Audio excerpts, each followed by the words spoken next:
For Legault to sort of pretend that everything is fine is a real insult, like really condescending, really disturbing. Incumbent Quebec Premier Francois Legault apologized on Tuesday after saying the racism at Joliette Hospital in Quebec has been resolved. This where 37-year-old Atikamekw mother Joyce Echaquan died as she live-streamed nurses hurling racist remarks at her in September 2020.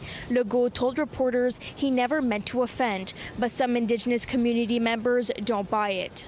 He was showing the truth. He was showing his real belief that all is well, and really just sort of putting his head in the sand. Je suis très conscient qu'il y a encore des problèmes à régler, il y a encore du racisme. Legault still denies systemic racism exists in Quebec, but says there's a racism problem that the government will continue to tackle. It happens all the time, and when you have a premier that allows it to happen, that pretends it doesn't exist, that reinstates that nurse that did the disgusting behavior, it is a message that we don't really care about you. And I hear from the Atikamekw community that they're still afraid to go to the hospital. That's really bad when you have to choose.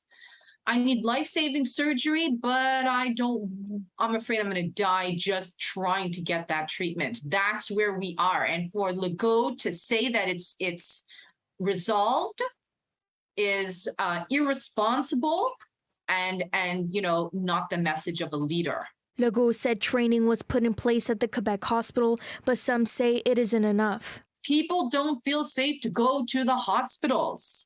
The trainings that they offer, unless you give them an exam, you don't know whether or not they're actually retaining the information. The Native Women's Shelter of Montreal implemented a rule to always have someone ready to film, just in case. When you make that 911 call, someone is going to be assigned to record it. Because if you don't record it, it doesn't happen. But it happens every day. It's only because Joyce recorded it that we saw it. Had Joyce not recorded it, we wouldn't be having this conversation. In Montreal, Brittany Henriques, City News.